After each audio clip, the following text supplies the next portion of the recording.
Or I head into a meeting with the following alderpersons: Lee, Nugent, Wagaspack, O'Shea, Bill, Villegas, Riley, Quinn, Lopez, Yancey, and Scott. Self-identified representatives of the alternative proposal, with the whole aim of landing a fair budget compromise that ultimately protects Chicagoans from regressive taxes and, of course, from Trump cuts to critical services. Last week, I called all 50 alderpersons in hopes of continuing these critical and time-sensitive discussions, making myself, my IGA, team, policy, budget, and finance teams available last week and throughout the weekend. Unfortunately, only a handful of alder people made themselves available. Our immediate concern, of course, is still to pass a balanced budget this year that protects Chicagoans and avoids a government shutdown. Despite not having their new proposal or ideas, per a statement from proponents of the alternative proposal group, we see that our steadfast advocacy around the importance of funding for youth employment, increasing funding for survivors of gender-based violence, and maintaining CPL's collection fund is now a priority of these alderpersons as well. Their budget proposal or their ideas allegedly removes the garbage fee. Hopefully, this is a sign that through our advocacy for working people, these members understand the importance of not passing budgets that disproportionately impact people already experiencing Trump cuts and struggling to make the ends meet.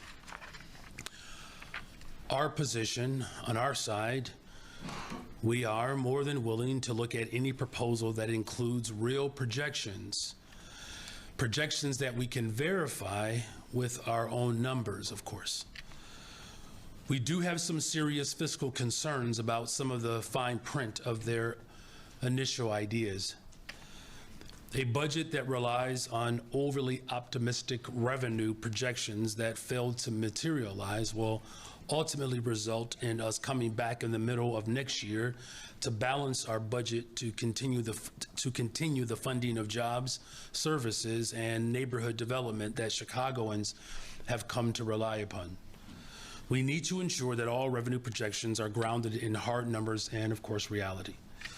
Additionally, their proposal would sunset the increase in the PPLT after 1 year, which would blow a massive hole in next year's budget. Currently, because of the structural work that we have put forward and the work that we have done over the first 2 years in office, we are projecting a $477 million gap for next year, which is significantly lower than the budget reality that we came in with. We have reduced the structural imbalance by more than $680 million year over year. With their introduced proposal, we would be looking at a budget gap of more than $700 million, and that's a conservative estimate. We have proposed revenue that is structural so that we can address Chicago's structural deficit with new revenue.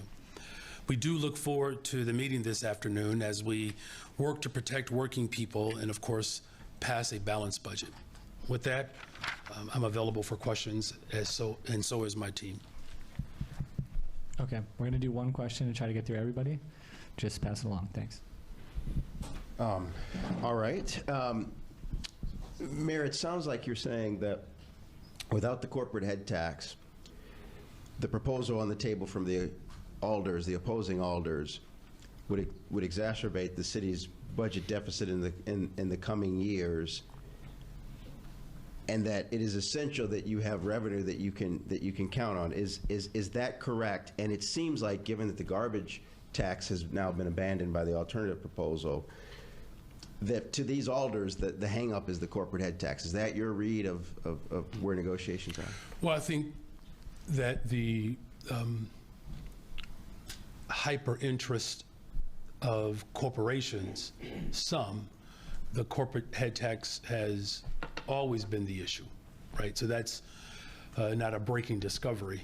But to your frame of your question around ensuring that we have structural revenue sources in place to strengthen the long-term viability of our economy, absolutely. And that's just not my projection or analysis. That includes the analysis of the Civic Federation that understand that, as well as the Civic Committee of the Commercial Club, that in order for us to have a vibrant economy moving forward, the practices that we have implemented over the first couple of years have already put us on a pathway for long-term sustainability. And very quickly, the Federal Transit Administration wanted your CTA safety plan today. Did you submit it? I believe that today that's going to happen if it hasn't happened already. Hi, Mayor. Hi. As far as kind of timing for the budget goes, you know, obviously we're approaching the holiday. Could you give a sense of, do you anticipate a vote this week? Do you anticipate one next week? Are you guys going to be working around the holiday? What is that going to look like? Well, I'm working, and so is my team, working around the clock, essentially. We were available last week, including the weekend. Only a couple of alders who have expressed concerns about my budget took us up on that offer. In fact, we did have some meetings we thought scheduled, and they were canceled. Our team is available and will continue to be available. And this is not a new project for us. We began working on this the moment I came into office. This year's budget started with conversations and interactions going back 11 months. Roundtable discussions, multiple community meetings. So it's clear that our team certainly has the strong work ethic, and we essentially reflect the work ethic of working people. That's why this budget is so critical, because it ultimately protects working people in this city. Hi, Mayor. Hi. This is the first time we've seen you since Officer Crystal Rivera's family sued the city, alleging the city didn't keep her safe from her former partner, Carlos Baker, and that she was perhaps, you know, that it was a targeted attack as opposed to a tragic accident. Are you concerned that the city did not do enough to protect Officer Rivera? Well, look, the protection of residents as well as our officers, that's always my top priority. And my prayers are still with Officer Rivera's family. You know, there will be a process that will go through the litigation steps. And so, of course, you know, I can't speak to any of the specifics or the claims that have been made, but I can tell you that our top priority is always to protect residents and, of course, the people who put their lives on the line for the people of this city. And again, our prayers are still with Officer Rivera's family. And I think I have a question for the budget director, if you don't mind. The alternative budget proposal relies on nearly $50 million from casino games at the airports and sort of expanded gambling. Has your administration determined that that revenue, it cannot be relied on and is not something that should be included in a budget package? Sure. Jill? Sure, I can answer that Jill, question. come on over to the microphone. Thank you, Jill Jaworski, CFO. The revenues that they have proposed are significantly larger than any revenues that our consultant determined would be available if VGTs were approved. Specifically, it looks like they are assuming that we would be at a place where we would have as many VGTs in use as if they had been open, as if we had had VGTs authorized for 10 years under our study. So it was assuming approximately 85% of all locations would have VGTs. Because it takes a long time to go through the licensing process with the Illinois Gaming Board, those are not realistic assumptions that we could rely upon. Could you speak that in English? You say VGTs, no one understands. Video gaming terminals. Could you say it again in a sentence? Sure. The estimates that they have provided for video gaming terminal revenue, the tax revenue, they're not realistic. We would not have enough video gaming terminals available to generate that tax revenue, even if it was approved with this budget this month. Hey, Mayor. Hi. You've said that you would veto a budget that included garbage fees, and I'm wondering now that you're the people who are opposing your budget and are trying their own, are saying they're going to take out garbage fees, knowing what you know about their budget, would you veto it if it was passed by the City Council? Well, you know, first of all, it's good that they recognize that my advocacy for working people, it's really the to the advantage of all council members to support a budget that protects working people. In terms of what our next steps will be, that's why we're still negotiating.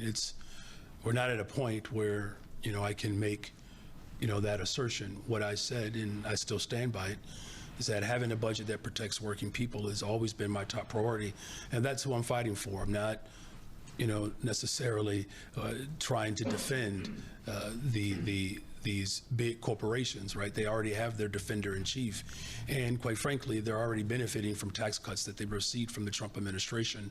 So quite frankly, they don't need any defense. And we're going to continue to negotiate in good faith. That's why my team was available all weekend. I wish they would have taken us up on it, but at least they did do what I did ask, which was to turn something in so that we can review. Now we can have some substantive conversations around a pathway moving forward, but making it very clear that, look, let's not, burden working people. Let's make sure that youth employment is maintained.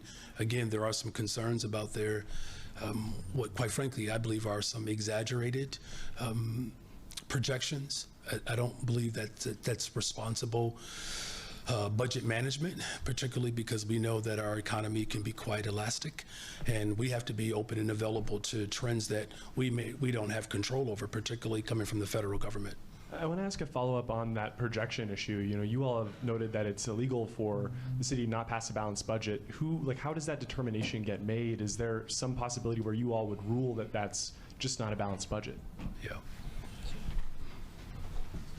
Annette Guzman, Budget Director. So, as you know, we have to input the budget into a system and do all the calculations. And per state statute, we have to pass a balanced budget. As I've noted to both the chairman of the Budget Committee as well as the Finance Chair, it's important to call upon me to reflect whether or not the projections that have been provided are in fact accurate and based on best practice methodologies. And from what we can tell, because we've run the numbers just based on the ordinance language that they've provided, and it does not reflect a balanced budget currently. And we also didn't get any of their backup to understand what assumptions that they're making within their revenue assumptions. One thing that we did know based on their original letter to us is just a flat out statement that they think that we've estimated based on the monthly revenue reports that we put out every month. And for those who just read monthly revenue reports without understanding the methodology behind it, could overly include one-time revenues in their assumptions that we obviously control for.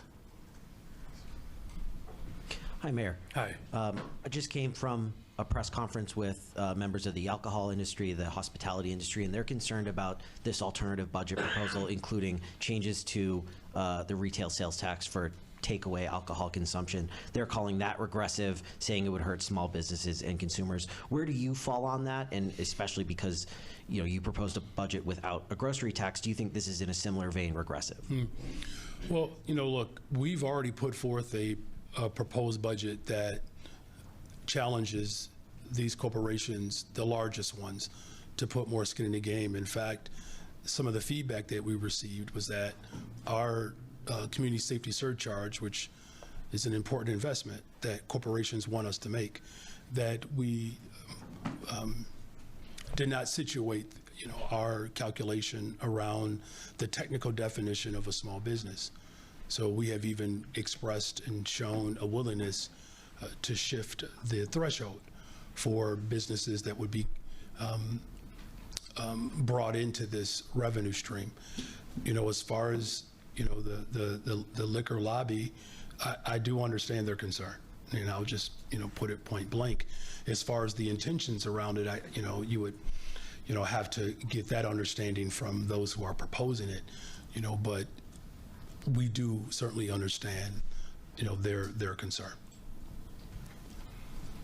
My question's also about the liquor tax, and in your initial response to the initial alternative budget proposal, you all wrote that there were legal concerns around the liquor tax because it would tax off-premise consumption specifically. Do you still have those concerns, and is that enough of a concern where you wouldn't sign a budget that has this liquor tax. You want to speak to that? Increase. Or Mary? Either one of you. Yep. Mary Richardson, Lawyer, Court Counsel. I haven't seen the presentation associated with the parameters of the liquor tax, and I would need to assess it. But to the extent that it falls outside of the law, obviously it's going to be prohibited. Does anyone want to elaborate on those concerns that you all wrote about in your initial response to the liquor tax increase? So again, we are reacting to things, as soon as it comes in, and obviously it takes time to review legal precedent, also case law, to understand how it could be applied to the city of Chicago should we impose an additional tax. There's this case law out there that in the past has reflected that there's no credible distinction between off-prem and on-prem retail sales to reflect having a differentiating tax. But again, we're still working through that analysis. We're looking at other municipalities and how they are taxing within the state of Illinois, how they're taxing liquor, to see if the proposal as put forth would be sound legally. Mayor, okay, just double checking I was next. There is a new Washington Post editorial. I'm sorry, my voice is gone. It's okay. The headline is, "Chicago has lost its mind." And this is a quote. "By making it more expensive to do business or hire workers in the city, these measures threaten Chicago's future economic growth." Can you respond? I'm happy to. Their assertion is just way off base. In fact, we just saw the Civic Federation also substantiate what I've been saying all along, that there is no empirical evidence that somehow the revenue that we would generate from less than 1% of the largest corporations lead to causing harm within our job growth. In fact, interesting enough, it was also the Civic Federation last year that encouraged us not to pay the full amount in our pensions. And they also stated that the community safety surcharge that I'm proposing in my budget, that is an option for Chicago. So the very entity, the Civic Federation, of which many people know, are sort of the guiding hand around the proposals that are coming from these other alders. One, agree that the assertion that is coming from this particular media outlet is wrong, and two, that same federation encouraged us to use it as an option. What we have seen is vibrancy within our economy, right? We had the busiest summer in the history of the city of Chicago. 6 cranes are already up, 18 confirmed. Our airports set and broke records. As we continue to build the safest, most affordable big city in America, it's imperative that we create structural changes to our budget that allow for long-term solvency. I've already given you the projections and the outcomes for next year, and that's a relatively modest expectation that by just imposing a budget that is 60% structurally sound, it's actually more than that. If you look at how TIF dollars over time provide sustainable economic growth, that we will have a budget gap that we would fill that is under $500 million, roughly $477 million. If we were to accept their proposal in its formation today, it would put us on a path that is not only not sustainable, but it places, again, the heavy burden on working people, and that's what we're trying to do. Look, the bottom line is this: we have placed too much of a burden on working people in this city. I mean, we have the interests of corporations and the ultra-rich that are demanding that working people make brick without straw. It's a futile exercise that continues to place undue responsibility on everyday people. And so respectfully to this publication, their information is wrong, but it wouldn't be the first time that a publication got something that I've done wrong. Is that oh, hey. Hi, how are you? I'm wonderful, thank you. We are 15, 16 days away for the deadline for the budget. Today, 30 aldermen didn't show up to the council meeting. At this point, do you see there is a possibility of a shutdown? I'm working every single day, so is my team, to avoid a government shutdown. Now, I've said this before. I do believe, and I don't. First of all, I don't believe any city council members want a shutdown. I've said that repeatedly, but I do know that there are some outside of city council that would love to have destruction and chaos, right? Because the interests of the ultra wealthy, it thrives under that type of political condition. We're seeing that at the federal level, where the Trump administration is invoking and provoking chaos so that he can continue to provide tax breaks and benefit to the ultra rich. So that's why we made ourselves available, not just last week, but all weekend. They didn't take us up on it, but there are a number of alders who will finally come to the table this afternoon, and I'm going to continue to negotiate in good faith. And a shutdown doesn't benefit the people of Chicago. It only benefits the hand or a couple of hands that, quite frankly, Justice Brandeis warned us against. The first Jew to serve on the Supreme Court. You can have a democracy or you can have wealth in the hands of the concentrated few, but you cannot have both. And there are those who know that they benefit if our democracy begins to unravel, and they're using the same playbook that President Trump is using. We're going to stand firm in our values. Of course, we've always said that we're willing to negotiate details surrounding our values, but in no way, shape, or form will we stand in a position where we allow for the government to be shut down. Hi, Mayor. Good afternoon. Hey, good afternoon, Chris. You have talked with us a number of times about how when you talk to the business community, their number one focus is safety downtown, that they aren't blinking at this head tax. I'm wondering if you have any examples of CEOs or CFOs who are in support, people who would be in the category that we're now talking about, the head count number. Any examples of CEOs or CFOs who say, I'm on board? Well, I don't have any examples of CEOs who are not on board. But can you give us an example of one that is? Well, I mean, I guess we could draw the conclusion that all of them are, because none of them have said that they're opposed to it. Have you heard a CEO come to you and say that we do not support? Name one CEO that has said out loud that they don't support investing in community safety. Well, an executive of McDonald's put an op-ed in the street. He's not a CEO. Okay, but that's an example of the corporate community pushing back. I'm just asking you, as the mayor, can you give us an example of one that is? What I can tell you is this, that the people of Chicago, because listen, I'm not going to respond to one CEO.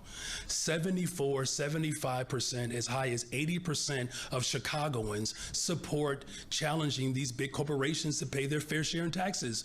Who should I respond to? 80% of the people of Chicago or one individual that has not come forward yet? I'm going to respond to the people of Chicago because that's who I'm fighting for. I'm fighting for working people. Listen, the Civic Federation put it on the list last year as an option. We're talking about is it still 0.0008%? It's probably less than that. We're talking about less than 1% of corporations that essentially would have to put forth lunch money to keep people safe and to make sure that we're protecting working people. Why are we constantly asking everyday Chicagoans to bear a burden that they don't have to? It would be different if that was our only option. We literally have an option that the Civic Federation put forth as an option last year. And now you're asking me to respond to one corporate leader? I'm going to respond to the people who have stake in the city of Chicago. That's black, brown, white, Asian, working people across this city that want us to pass a budget that protects all of Chicago. And that's what my budget proposal does. Can I ask Ms. Guzman one question? I'm trying to understand how this will play itself out. If Team A says the math doesn't add up by Team B, and Team B is saying the same about Team A, it's going to be your job, is that right, to put it into the system, the computer system, to sort of suss out whether it qualifies as a balanced budget? Is that, can you just walk me through? Before she responds to that, sure. Let me just make this clear. If you're referring to me as the A team, that would be the accurate letter. So the A team and the B team, they don't disagree on the A team's numbers.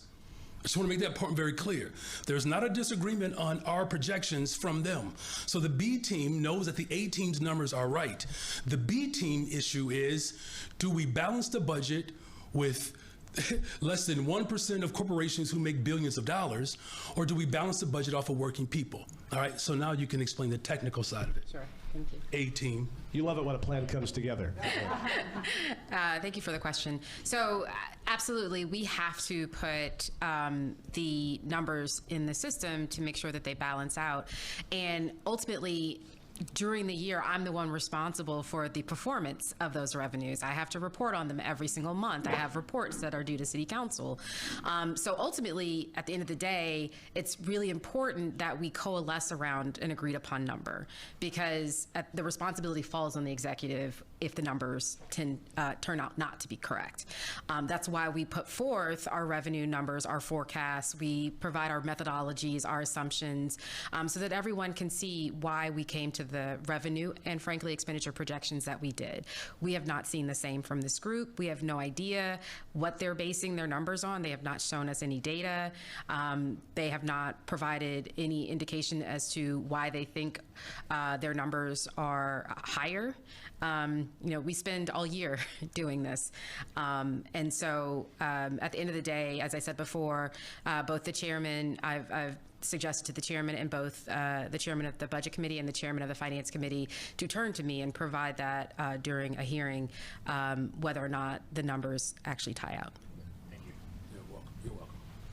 Hey, Mayor Johnson. Hi, good afternoon. A question not on the budget. You mentioned Justice Brandeis a second ago, and I wanted to follow up on, I know you issued a statement following the events in Australia. I wonder if you could speak at all to any increase in security around synagogues and temples, and whether you've spoken with Alderwoman Silverstein.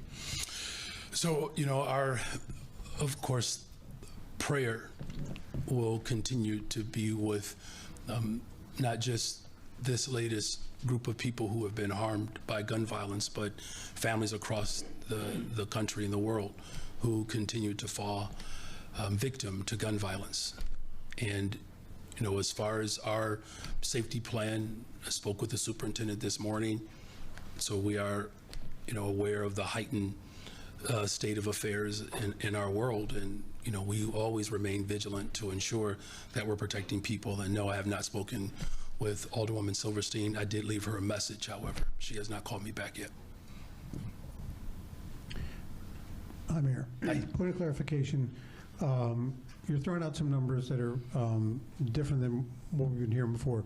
So is the revenue projections, is the budget deficit not 1.2 billion, but it's 700 million down, so it's only 400? This is for next year. That's for next year. Yes. Okay, thank you for that clarification. The question is, these alders say that their numbers are balanced, although they don't have your system, so they can't run it through. When you go into this meeting this afternoon, what is going to be your posture? Because we saw them back off on some of their demands to come in line with where you were. Do you have some wiggle room that you could go in to them and say, okay, let's try to get this done so that we don't go past Christmas without a budget? Always wiggle room. I've said that from the very beginning. If you look at how we have made adjustments around the community safety surcharge, I think we've moved this number 3 or 4, maybe 5 times. So there's always wiggle room. And again, we're glad that they're coming to the conclusion that we already came to, that the garbage fee, I don't believe that's the right path forward, not in this budget. And making sure that we're protecting youth employment. These are things that are important to the people of the city.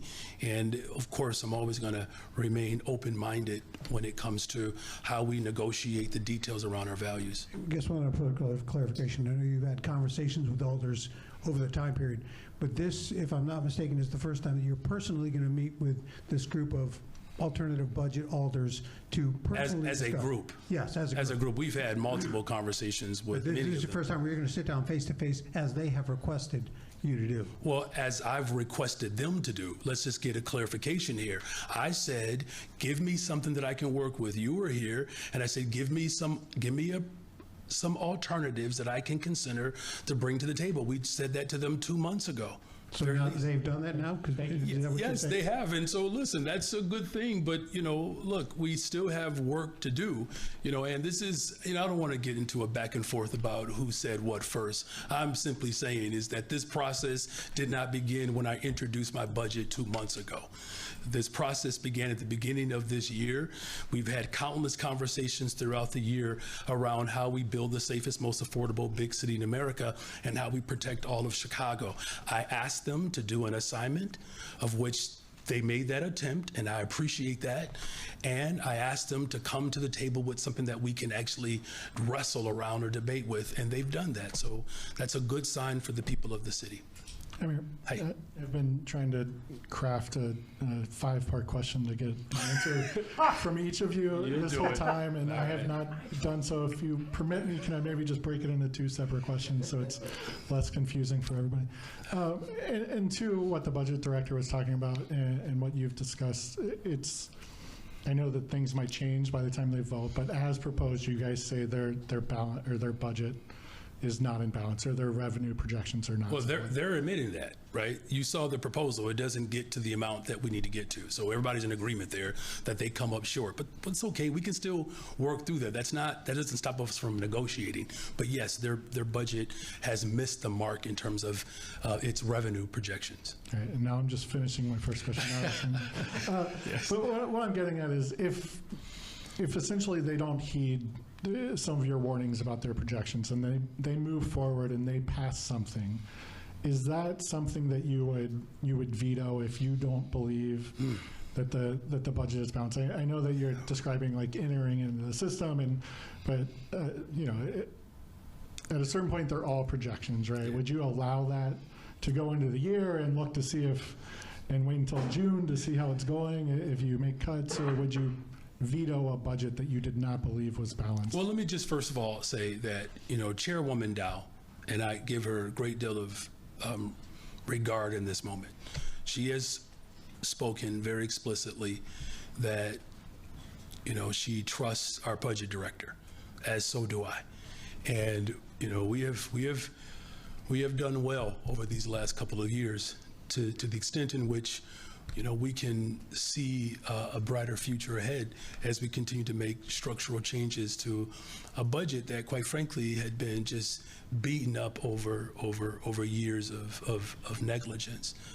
And I'll, give our budget director an opportunity just to expound more, but I just want to make this very clear that there are a number of alders who recognize the gravity in this moment, and they're not necessarily assigning themselves to a position so stubbornly that they can't recognize when things don't add up. As our scientific methods, as well as our mathematical equations, ultimately protect the working people of this city. There are a number of alders who do respect the work that our budget director and, quite frankly, our entire administration has done. Annette? Thank you. I'm going to respond in a manner that I'm sure that the way that you presented the question isn't as flippant as I think you mean when it comes to they're all projections. That's not how we do this work. They're not just projections. Our projections are based on best practice methodologies. They're based on understanding where we think the economy is going to go. That's why we produce 3 different forecasts for our revenues and our expenditures so that we can be best informed. Because at the end of the day, if we don't get these numbers correct, there are severe consequences. There are contracts that we enter into. There are payroll that we enter into. There is pension obligations that we have obligations to pay when we are required to pay. Those letters don't stop coming to us, right? There are a host of significant implications if we just flippantly come up with numbers. We can't do that. And the state constitution requires us to actually pass a balanced budget. And I think everyone looks to our leaders to do that in a manner that is serious, in a manner that is backed by data, in a manner that's backed by best practice financial forecasting. I, to this day, have not received any thing from this group that backs up why they believe their forecasts are accurate, nor have I received anything from this group which backs up why they think ours are under forecasted. I take this job very seriously because at the end of the day, the buck stops with me and the buck stops with the mayor if our forecasts are wrong, because at the end of the day, that's people's jobs, that's their livelihoods, that's contractors who depend upon the city to pay them when they provide services. That's grants for community organizations that rely on the city of Chicago to be able to pay their grants in order to pay their employees and provide services into the community. So I do not believe that we can be flippant about projections. We have to base them in fact, and we have to base them in best practice methodologies. Yeah, and I didn't mean to mean you're flippant. I just meant that, like, if the city council goes ahead with them despite your warnings. My other question, since we have the corporation counsel here, I think that your office has been looking into this. Can you give us a better picture of however we get there, if there is not a budget, what happens on January 1st? Are city workers told not to show up, or are they told to show up and you're going to work without pay for a while? Just a better sense of, like, logistically what happens without a budget. Mary Richardson, Lord Corporation Counsel. December 30th is the date. By close of business on December 30th, we have to have a balanced budget. In the absence of the balanced budget, we have to then give notice to every collective bargaining agreement holder, which is 40 plus, that we don't have a balanced budget. Come January 1st, in the absence of a balanced budget, we cannot remunerate, we can't pay people. We can't meet our contractual obligations, if they're open bonding obligations, our property tax levy, which is tied to a balanced budget, all of that and more descends. We provide water to a host of suburbs. There have to be people in place to provide that work. If there's no money to pay, then those individuals are not in place. So we then move into a category called essential worker designation. And even in the instance of an essential worker, you still have to pay them. And there would have to be, those individuals will be working without pay until such time that we have a balanced budget. So imagine any of you who would be asked to come to work every day, who are responsible for potable water in the city, who are responsible for collecting garbage or snow removal, and you weren't being paid. Police officers and their safety, firemen on buildings. We have to find our way on this issue. This is an obligation that has to be met. Otherwise, it comes to me and a judge, and no one should want that. Thank you. All right, we do appreciate you all's time today. Thank you very much.